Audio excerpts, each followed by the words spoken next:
दूल्हा दरवाजे पर जब आता है, मटकी में जो दिया लगाया जाता है, सालीहों लेके खड़ी होती है कन्याओं, वो मटकी में एक बत्ती का दिया लगता है कि 4 बत्ती का लगता है? जम के बोले 4 बत्ती का लगता है ना। 4 बत्ती का दिया, क्योंकि हमारे यहाँ शुभ कार्य हो रहा है, 4 बत्ती का दीप लगाया। तुम्हारे यहाँ प्रतिदिन घर में आरती करते होगे, तो जो घी के डब्बे में भींगी भींगाई बत्ती रखी रहेंगी, उसको निकाल के धर देते। बोलो सही है कि गलत है? निकाल के धरी, माचिस से लगाई, तन मन धन सब कुछ तेरा, और आरती कर कुरा के, घंटी बजा के, भोग लगा के, शक्कर रख के, भगवान को प्रणाम करके चली जाती। अब तुम्हारे यहाँ सत्यनारायण भगवान की तुमने कथा करवाई, तो जो घी की बत्ती लगी वो तो लगी, उसके अलावा एक दिए में कपूर अलग से लगाया। मतलब कितनी बाती हो गई? एक घी की हो गई, एक कपूर की आरती हो गई। जजमान लोग यहाँ आरती करते हैं, उसके बाद में कपूर को फिर जला देते हैं। उसका कारण क्या? अधिकता में फल पर प्राप्त करना, अधिकता में फल देना।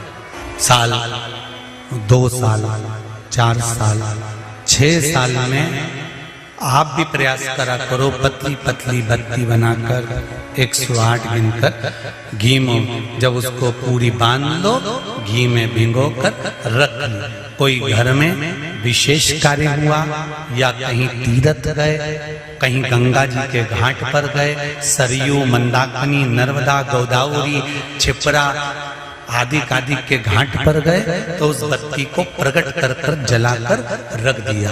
क्या होता है उससे? माता सती ने कौन सा पुण्य करा था?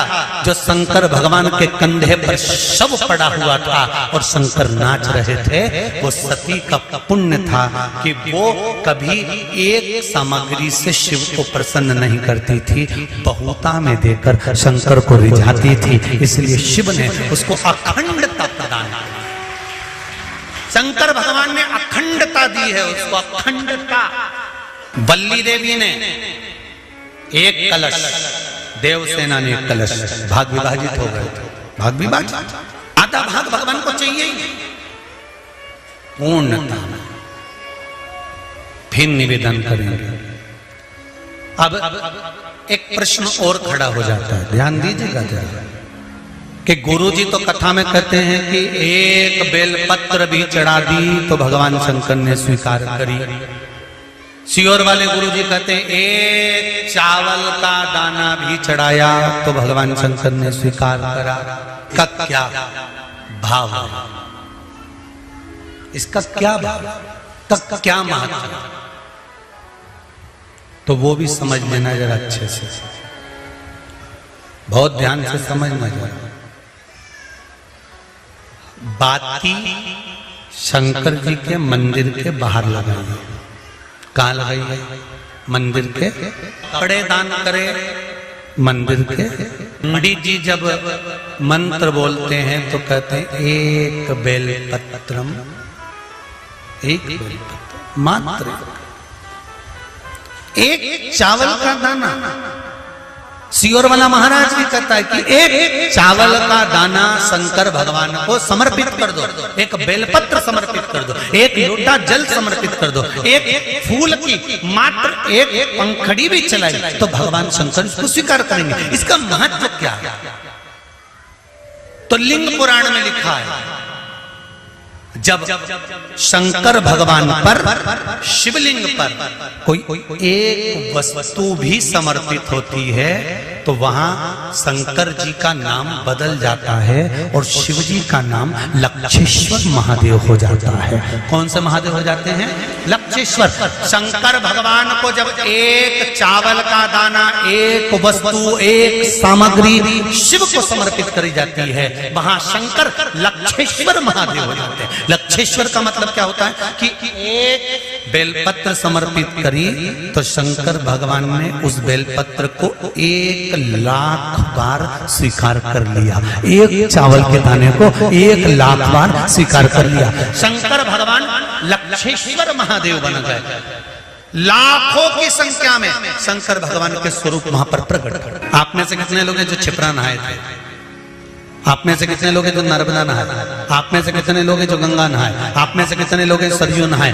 कहीं ना कहीं किसी पवित्र नदी में आप लोगों ने स्नान जरूर करा होगा। बोलो करा कि नहीं करा? जितने लोग कथा सुन रहे हैं उनने भी करा होगा, जितने फेसबुक यूट्यूब पर सुन रहे हैं उनने भी करा होगा। किसी ना किसी पवित्र नदी में आपने, हमने, सबने स्नान करा होगा। अब स्नान तो हम कर लिए, उस गंगा नदी में हम नहाए, तो गंगा नदी में हमने स्नान करा और स्नान कर कर बाहर निकले तो हमको 1.25 लाख बार स्नान का पुण्य मिल जाए। उसके लिए क्या करना पड़े? एक डुबकी लगाए हो महाराज और कह रहे हो कि 1.25 लाख डुबकी का फल चाहिए, तो क्या करोगे? 1.25 लाख डुबकी का फल पाने के लिए क्या करना पड़ेगा?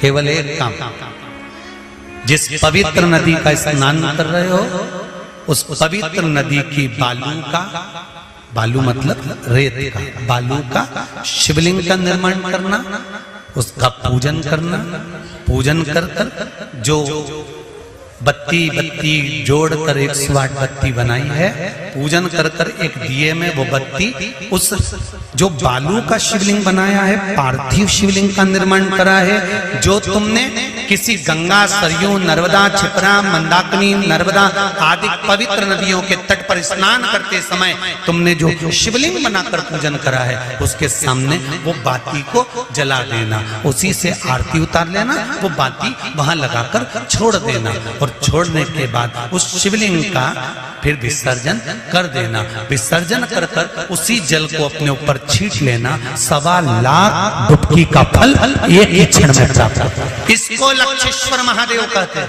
इसको लक्षेश्वर महादेव कहते हैं। महाराज कितना फल है? एक चावल का दाना समर्पित करने का कितना फल है? एक बेलपत्र समर्पित करने का कितना फल है? एक पुष्प की एक पंखड़ी समर्पित करने का कितना फल? और समझ लो, ब्राह्मण को हम दक्षिणा देते हैं, भांजा भांजी को हम भेंट देते हैं, बहन बेटी को हम कुछ रुपए देते हैं, जिस लिफाफे में रुपए को रख कर दिया जाता है उसमें एक का सिक्का पहले से लगा होता है। बोलो सही है कि गलत है? क्यों? समता में नहीं बढ़ाकर दिया गया, बहुत अधिक कर कर दिया गया।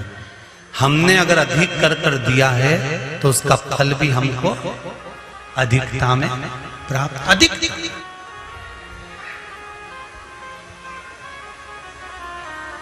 वो तो कहीं कहीं का होता है जो सोच विचार में थोड़ी गड़बड़ी कर सकता है।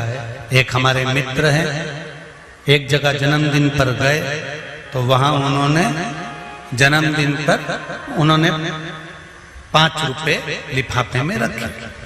तो हमने कह दिया, क्यों रे ओ प्रकाश, उसके यहाँ जन्मदिन पर जा रहा है और 5 रुपए रख रहा है?